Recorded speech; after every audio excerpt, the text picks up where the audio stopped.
Chapter 8. For a long time it was just me, my mom, and Dad, and my goldfish Ollie. I was 5 years old when I got him, and I had him for almost 2 years before he died. I guess that's pretty old for a goldfish. Nobody knew Ollie's name but me, and that's okay. Ollie had been a prize from a carnival Dad had taken me to, and I think Ollie's life was worse than mine. He lived in a small bowl on the table in my room. The bottom of the bowl was covered in these tiny pink rocks, and a fake plastic log sat wedged in the rocks. I guess it was supposed to look like something from under the sea, but I don't think there are any lakes or oceans that really have rocks that color. Ollie spent all day swimming around that small bowl, ducking through the fake log, and then swimming around again. He always swam in the same direction. The only time he changed his course was when Mom dropped a few grains of fish food into his bowl each morning and evening. I watched him gobble the food, poop it out, and then swim around once again, and I felt so sorry for him. At least I got to go outside, into the store, into school. Ollie just swam in a circle all day. I wondered if fish ever slept. By any time I woke up in the middle of the night, Ollie was still swimming, his little mouth opening and closing like he was trying to say something. One day when I was about 7, Ollie jumped out of his bowl. I was listening to music on the radio. Mom had finally figured out that I liked country western, and I was in a good mood. The music was sounding orangey and yellowish as I listened, and a faint whiff of lemon seemed to surround me. I felt real mellow as I watched Ollie do his thing round and round his bowl. But suddenly, for no reason I could figure, Ollie dove down to the bottom of his bowl, rushed to the top, and hurled himself right out of the bowl. He landed on the table. He gasped and flopped, and I'm sure he was surprised he couldn't breathe. His eyes bulged and the gills on his side pulsed with effort. I didn't know what to do. He'd die without water, like really fast. So I screamed. Mom was downstairs or maybe outside getting the mail, but she didn't come right away. I screamed again. Louder. I cried. I yelled. I screeched. Ollie continued to flop and gasp, looking more desperate. Ollie needed water. I howled once more, but Mom didn't come running. Where is she? I knew that I had to do something, so I reached over the table and stretched out my arm. I could barely touch Ollie's bowl. I figured if I could get the fish wet at least a little bit, I might be able to save him. I hooked my fingers into the edge of the fishbowl, and I pulled. Water splashed everywhere. All over the table, the carpet, me, Ollie. He seemed to flop a little less for a second or two, and I kept wailing. Finally, I heard my mother thundering upstairs.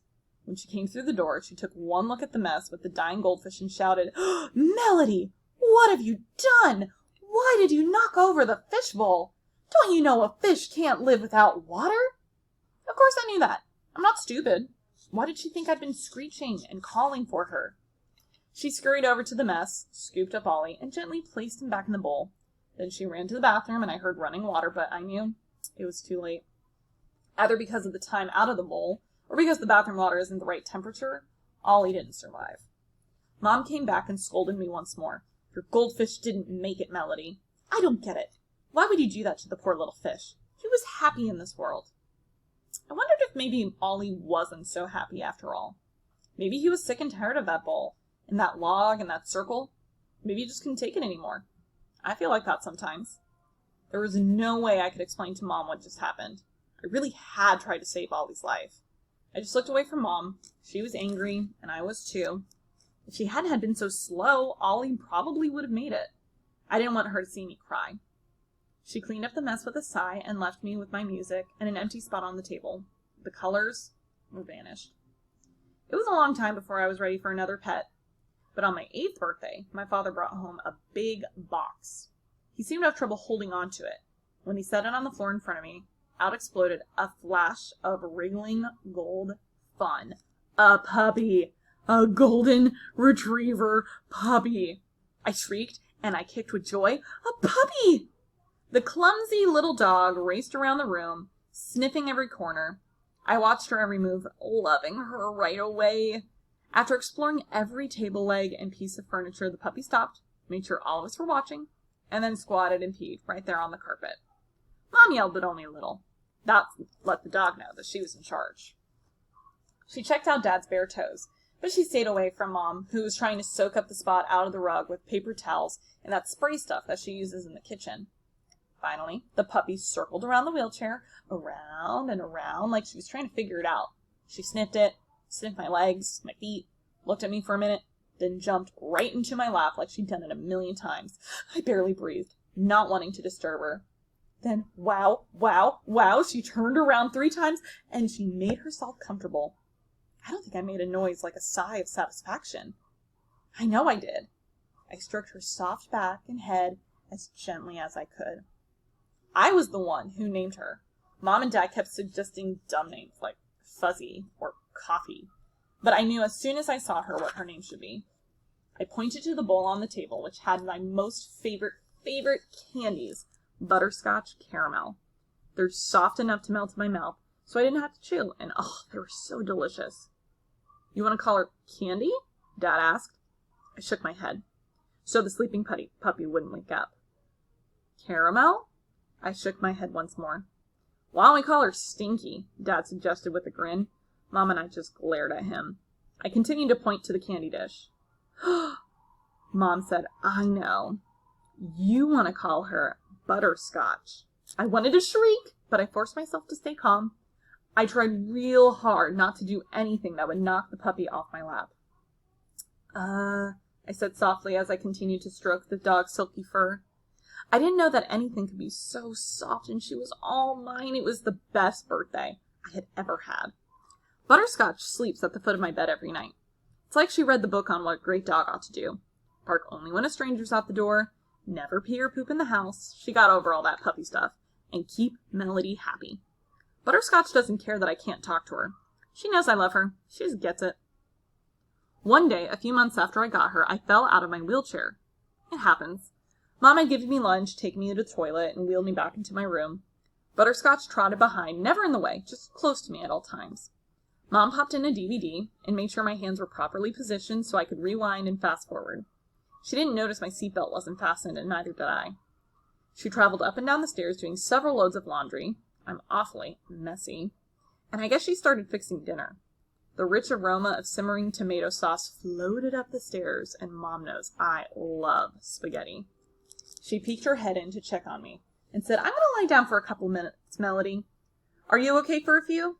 I nodded and pointed my arm towards the door to tell her to go ahead. My movie was getting good anyway. Butterscotch sat curled next to my chair. She outgrew my lap, so Mom blew me a kiss, and she closed the door. I was watching something I'd seen 1,000,000 times, The Wizard of Oz. I think most people in the world can quote sections of that movie, no extra brains required, because it's one of the movies that gets played over and over and over again. But I know every single word. I know what Dorothy will say before she even opens her mouth. I don't think we're in Kansas anymore, Toto. It makes me smile. I've never been to Kansas or Oz or anything more than a few miles from home. Even though I knew it was coming, when the movie got to the part where the Tin Man does that stiff little dance to the music, If I Only Had a Heart, I cracked up. I laughed so hard. I jerked forward in my chair, and I found myself face flat on the floor. Butterscotch jumped up immediately, sniffing me and making sure I wasn't hurt. I was fine, but I couldn't get back up in my chair. Worse, I was going to miss the part where the Cowardly Lion gets smacked on the nose by Dorothy. I wondered how long Mom's nap would last. I didn't scream like the time Ollie had jumped out of the bowl. I wasn't upset, I was just uncomfortable. I tried to flip over, but I couldn't from the position I landed in. If I could have seen the television from where I'd fallen, I might have been okay on the floor for a little bit. Butterscotch makes a really great pillow. But Butterscotch went to the closed door and scratched. I could hear her claws ripping the wood. Dad wouldn't be happy when he saw that, but Mom didn't come. So Butterscotch barked. First, a couple of yelps, then louder and more urgent.